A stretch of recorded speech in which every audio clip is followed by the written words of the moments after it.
Welcome back again to Empty Planeta Storytelling.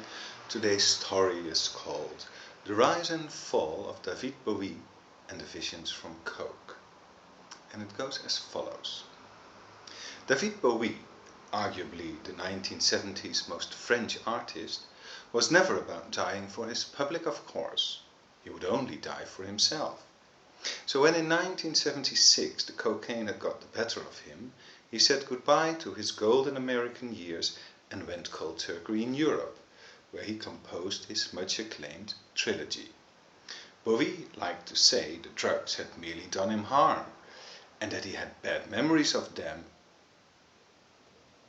But popular belief has always hailed his coke-induced albums as his most visionary ones, with many of his seemingly futuristic predictions busy becoming reality 40 years on.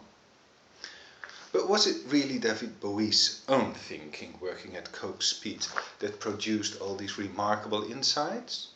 Or could it perhaps be, as recent discoveries suggest, that those visions were actually instructions passed on to him?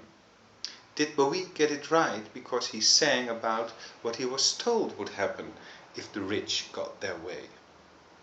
According to decades-long studying of Beau Wee's songlines, both within and out of their musical context, it is now quite comprehensible that Vid Beau Wee, at some early point in his American adventures, was approached by the CIA. The agency wanted him to give the youth hidden messages with the aim of activating their discouragement and smothering any eventual threats to society when they came to realize there were no future for them on planet Earth. Certainly not anything like their parents had seen. We'll get to the exampled evidence later on, but let me first go into the wider economic context for this hypothesis.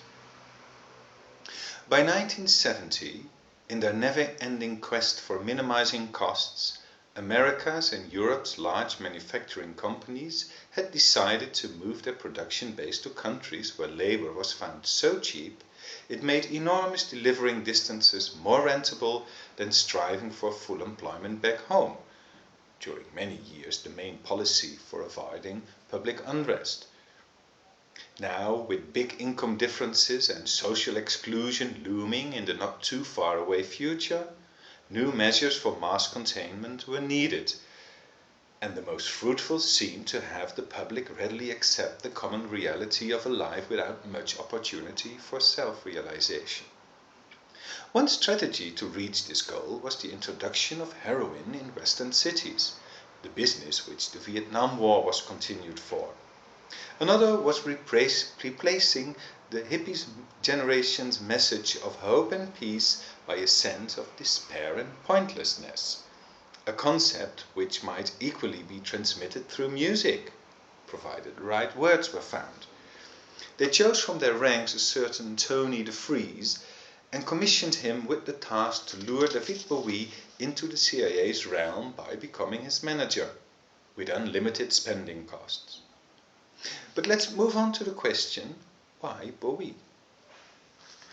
After the middle-class hippie revolution had been more or less contained, a new group of music consumers started showing interest in the messages bands put into their work.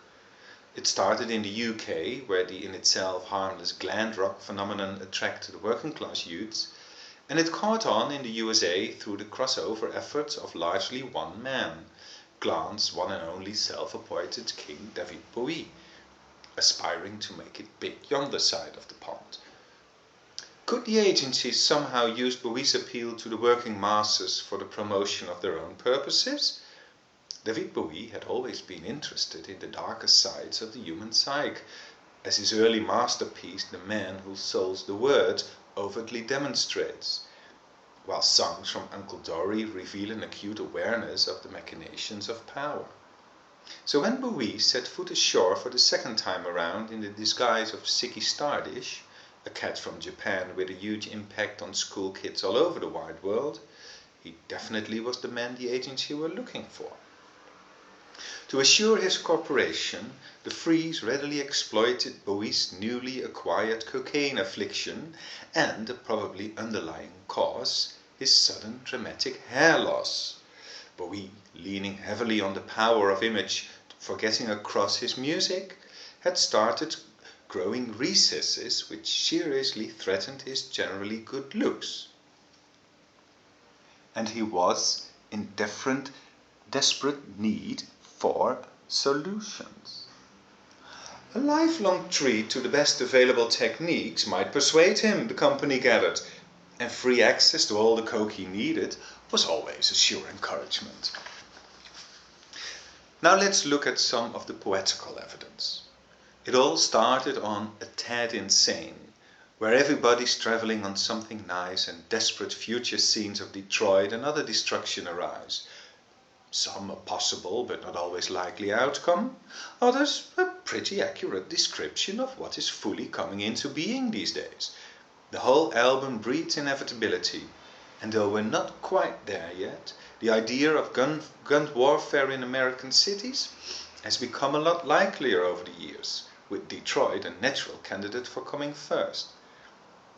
Bowie went for nuclear destruction again on Damon Dogs, where he adopted George Orwell's 1984.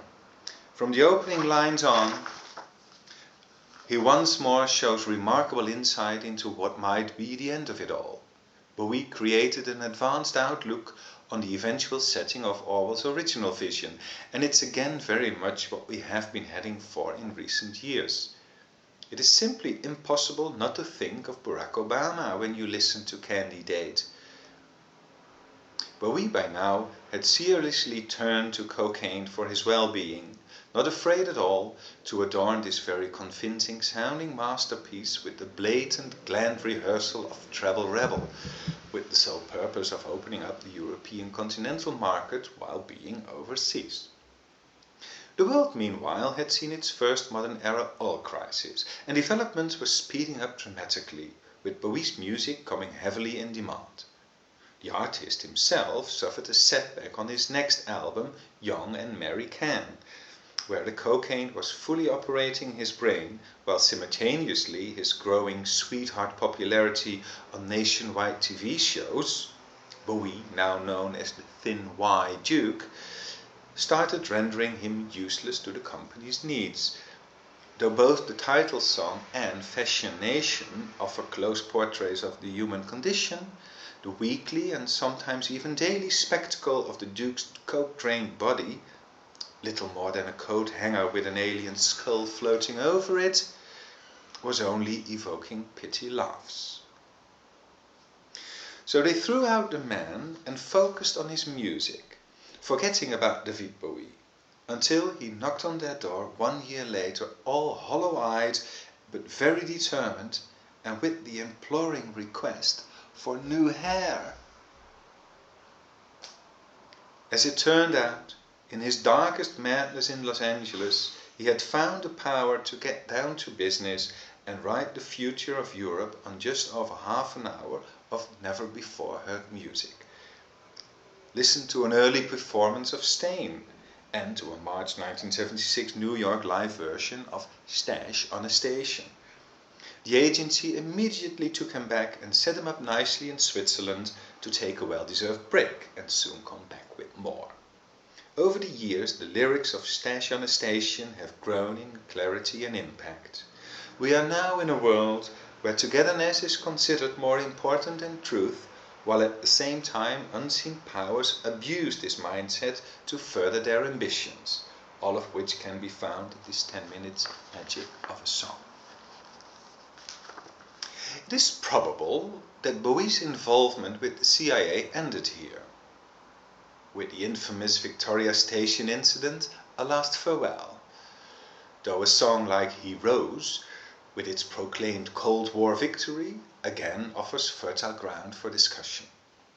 Only with his last original album, Hairy Monsters, which closely portrays the realities of globalization we would come to know 2 decades on, had Bowie shrugged off final remaining suspicions. David Bowie is believed to have died in a plane crash shortly before reappearing on the big stage in 1983, a type of accident which has since become growingly associated with the company's workings. Bowie was quickly replaced by his faker, with the ensuing world tour a record-breaking success. Society by then had completely abandoned the ideas of progress and peace, and most people were simply trying to have a good time while it lasted. Always better to be in the richer countries, of course. We are now in the end days of consumerism, and few people seem prepared for a life without amenities. While we're clinging to what we have, we are all seeing it fall away from under us, as was foretold. Goodbye.